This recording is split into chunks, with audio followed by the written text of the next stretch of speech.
전문가가 말해주는 돈 되는 법. 이번 주에는 증여, 상속, 유류분에 대한 얘기 해보도록 하겠습니다.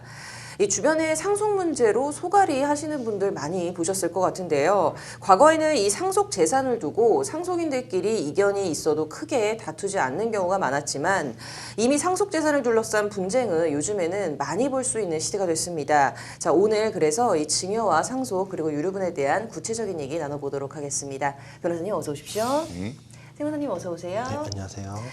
자, 많은 분들이 이제 부모님으로부터 이제 상속을 받을 때 좀 사실 가급적 많이 받고 싶잖아요. 그래서 법적인 그리고 좀 관계적인 제약을 고려하시는 것으로 좀 알고 있는데 혹시 이 고려 사항에는 무엇이 있을까요? 네. 네, 제가 오늘 그 명언에 대해서 좀 말씀드리면 그 벤자민 프랭클린도 죽음과 세금은 누구도 피해갈 수 없다라는 말을 좀 했었는데요. 네. 그 문제가 바로 오늘 말씀드린 상속에 대한 부분입니다. 네. 그 앞서 변호사님께서 설명을 해주신 대로 상속 문제는 증여와 상속 그리고 그 유류분 또한 이제 세금 문제가 모두 다 각자 다 같이 포함되는 거라고 말씀을 좀 드릴 수가 있겠는데요. 근데 각자마다 고려할 사항이 조금 더 다르다라고 말씀드릴 수가 있겠습니다. 가장 먼저 일반적으로 말씀을 드리면 그 세금은 증여보다는 상속이 공제되는 부분이 조금 더 많기 때문에 그리고 또 세율에 대해서 좀 차이가 있기 때문에 내가 혼자이고 그리고 부모님으로부터 나 이외에 상속받을 것이 없다라고 생각한다고 한다면 증여를 단순하게 상속받는 것이 유리하다라고 말씀 좀 드릴 수가 있겠습니다. 다만 흔히들 이제 10년마다 증여세 공제 한도가 갱신된다라고 말씀을 좀 드렸는데 성년 자녀들의 경우에는 5천만 원까지 그리고 미성년 자녀인 경우에는 2천만 원까지 10년마다 증여를 해야 하는 경우에는 공제가 발생한다라고 말씀 좀 드릴 수가 있겠고요. 만약에 증여를 받은 후에 그래서 10년이 지난다고 한다면 다시 공제를 받을 수가 있기 때문에 그래서 10년마다 증여가 갱신된다라고 말씀 좀 드릴 수가 있을 것 같습니다. 네, 근데 이렇게 상속 재산과 유류분을 산정을 할 때 이 부모님 재산을 기준으로 산정이 되기는 하는데 조금 차이가 있다는 이야기도 있습니다. 좀 이 부분에 대해서 설명 좀 부탁드릴게요. 네, 되게 자세히 알아보고 오셨는데 실무적으로는 자주 문제가 되진 않지만 네. 이제 이런 게 문제가 되는 게 매우 드물다 그렇지는 않습니다. 네. 종종 볼 수 있고요. 이를 이해하기 위해서는 좀 유류분 제도의 취지를 좀 이해하실 필요가 있는데요. 네. 이 유류분 제도는 예를 들면 이제 부모님께서 어떤 재단이나 아니면 누군가의 재산을 모두 다 이렇게 지급해 드리게 되면 이제 그러면 남은 형제들은 이제 생계가 당장 어려워지는 경우도 있습니다. 네네. 가령 어떤 좋은 뜻을 가지고 어떤 공익재단에 다 줬는데 당장 이제 남아 있는 가족들은 거리로 나앉을 수밖에 없고 이런 경우들도 발생을 하거든요. 네네. 그러다 보니까 이제 원래 상속받을 예정이었던 그 2분의 1은 그 상속분 2분의 1은 반드시 그 사람한테 줘야 된다. 이런 취지로 있는 그런 제도인데요. 네. 다만 이제 그 상속인들한테만 지급하는 게 아니라 부모님께서 만약에 그 제3자한테 증여를 했다라고 하면 사실은 상속인들한테 누군가한테 형제들 중 누군가한테 많이 준 것과는 또 동일하게 취급할 수 없기 때문에 이제 제3자에 대한 증여는 이제 유류분 반환 청구의 대상은 될 수 있으나 다만 이제 상속 개시 전에 그 1년 전에 이렇게 된 것만 원칙적으로는 포함이 됩니다. 다만 이제 그 받는 사람이 유류분을 침해할 걸 알고 받았다. 그렇게 되면 이제 당연히 이제 그 반환을 해야 되는 거죠. 그래서 정리를 하면 유류분 산정은 아래와 같이 세 단계로 구분되는데요. 이제 공동상속인에 대한 증여는 이제 증여 시기와 무관하게 이제 증여 재산으로서 가산하게 되고요. 그리고 공동상속인이 아닌 제3자에 대한 증여는 원칙적으로는 상속 개시 1년간 이게 증여를 한 것에 한해서 이제 그 가산이 되는데 다만 이제 여기에도 불구하고 증여자와 수증자가 이제 유류분을 침해할 것을 알고 있었다. 그렇게 된 경우에는 이제 시기와 무관하게 이제 유류분 반환 청구할 때 이제 가산해 가지고 계산을 하게 됩니다. 네, 여러 가지 이야기를 해주셨는데요. 사실 좀 우리 시청자분들이 가장 궁금해하시는 것은 아마도 그렇다면 이제 어떻게 상속받는 것이 내가 이제 상속 재산도 가장 많이 받을 수 있으면서 또 세금도 좀 적게 낼까 이 부분일 것 같습니다. 혹시 좀 여기에 대해서 설명해 주신다면요? 솔직히 상속이라는 게 아까 말씀드린 워낙 다양한 요소가 있기 때문에 케이스에 따라 좀 다를 수가 있는데 저희가 이제 다양한 업무를 많이 검토해보고 상속에 대한 이슈를 좀 많이 검토해본 결과 만약에 내가 형제 자매들 즉 그 상속인이 좀 여러 명이다.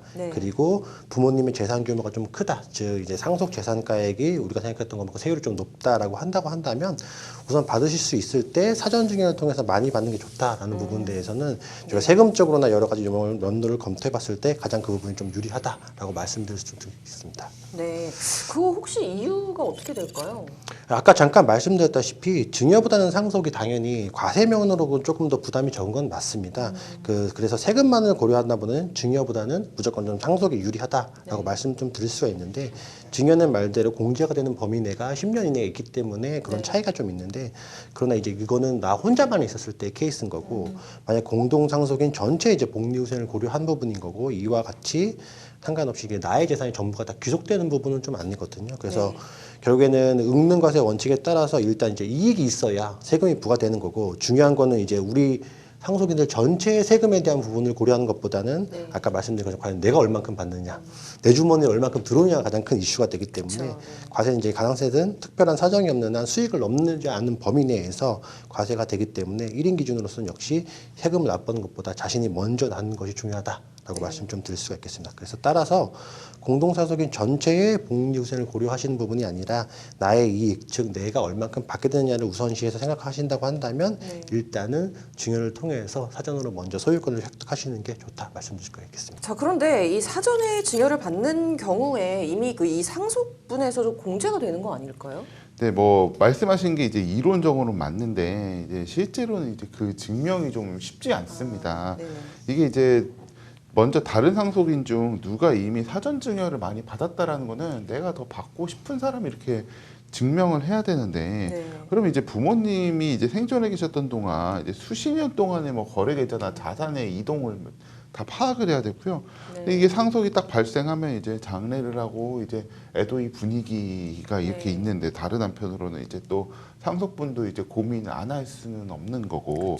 근데 이런 분위기에서 이제 중립적인 제3자가 이제 회계감사하듯이 이제 그 부모님이 그동안 이제 생존해 계셨을 때 이 재산 상태와 거래 내역을 이거 쭉 검토하고 이렇게 상속되는 거 타당하다라고 이렇게 누군가가 해주면 좋은데 이게 좀 쉬운 것이 아닙니다. 그리고 뭐 그렇게 한다 할지라도 상속인 1인한테 이제 이루어진 증여를 발견을 하고 이게 이제 뭐 근데 뭐 제3자는 증여라고 하는데 또 이제 받은 사람은 증여가 아니라 뭐 저차저차한 사정이 있어가지고 뭐 이런 거를 이렇게 받은 거다 뭐 이렇게 하게 되면 이게 또 이제 이게 증여라는 것을 또 증명해야 되는데 이게 좀 쉽지가 않은 면이 있습니다. 네. 자, 끝으로 두 분 다 시청자분들께 한마디씩 좀 조언해 주시면 감사하겠습니다.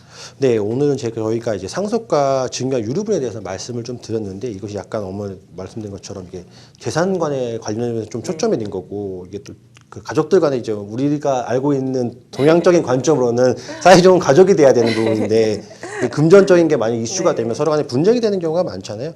하지만 어쨌든 이게 재산적인 부분이 중요한 이슈가 되는 거고, 그리고 원만하게 합의를 한다 하더라도 과연 이게 법적으로 어떻게 되는지, 또 인생에서는 돈이 전부가 아니므로 이제 형제 관계들 간에 어떻게 좀 이해해야 되는지를 판단하는 것이 각자 좀 판단 기준이 다르다라고 말씀 좀 드릴 수가 있겠고요. 이런 점을 알고 판단하시는 게 좋겠다라고 취지에서 오늘 좀 중견에 대해서 말씀드렸습니다. 뭐 저도 뭐 세무사님 말씀에 이제 공감을 하는데요. 다만 이제 상속이나 증여를 이제 상담하러 오실 때 경제적인 문제만 이렇게 고민해서 오시는 것은 아니고요. 다만 다른 부분도 이제 상속인들과 많은 대화를 하고서 이렇게 오시는 경우가 많습니다. 근데 이제 워낙 여러 가지 이제 고려 요소가 많은 상황이다 보니까 사실 처음에 정보가 없을 때 이 땅은 누가 갖고 뭐 통장에 있는 건 누가 갖고 뭐는 어떻게 하면 되겠다 이렇게 이제 형제들끼리 어느 정도 얘기가 됐는데 그 이후에 보니까 막 새로운 것들이 막 튀어나온 거죠. 사정에 받았다는 거라든지 아니면 다른 재산이라든지 아니면 생각해 보니까 뭐 비상장 주식이 아무것도 없는 줄 알았는데 거기가 좀 있으면 뭐 상장해서 뭐 가격이 오를 가능성이 높다든지 뭐 이런 문제들이 막 계속 생깁니다. 그렇게 되면 이제 거기서 또 이제 말이 바뀔 수밖에 없거든요. 근데 바뀌게 되면 이제 소송으로 가게 되실 가능성이 점점 올라가게 됩니다. 그래서 먼저는 이제 전문가랑 이제 상담을 좀 먼저 해보시고 그 다음에 이제 정보를 좀 얻고 나시고 나서 이제 조금 형제들이랑 천천히 이렇게 대화를 하시는 것이 뭐 필요하지 않나 뭐 이런 생각을 합니다. 뭐 상담하게 되면 또 뭐 경제적 부담이 있고 계속 뭐 수임 설득이 있지 않나라는 생각이 하실 수도 있는데 사실은 전문가 입장에서도 뭐 굳이 분쟁이 없거나 아니면 특별히 할 일이 없는데 수임하게 되면 또 의뢰인한테 비용 받았는데 뭔가 일은 해주는 모양새는 내야 되고 해서 부담이기 때문에 그런 거는 뭐 굳이 받지는 않고요. 그리고 이제 이것이 단순히 뭐 재산을 많이 받기 위해서라기보다는 이제 어떻게 분배가 이루어지든 간에 이제 그 과정 중에서 이제 형제들끼리 상처가 좀 남게 될 수 네. 있기 때문에 민감한 문제일수록 이제 저도 뭐 문자 비슷한 그런 말을 쓰면 이제 생각은 깊게, 말은 천천히 그리고 네. 짧게 뭐 이렇게 하시는 것이 좀 좋습니다. 네. 자, 오늘 많은 분들이 궁금해 하실 만한 상속, 증여, 그리고 유류분에 대한 얘기 해봤는데요. 아무래도 좀 금전적인 부분이 얽혀 있는 만큼 민감한 문제니까 전문가와 먼저 상담을 해보시는 걸 추천드리도록 하겠습니다. 다음 주에는 더 유익한 정보로 찾아뵙도록 하겠습니다. 감사합니다.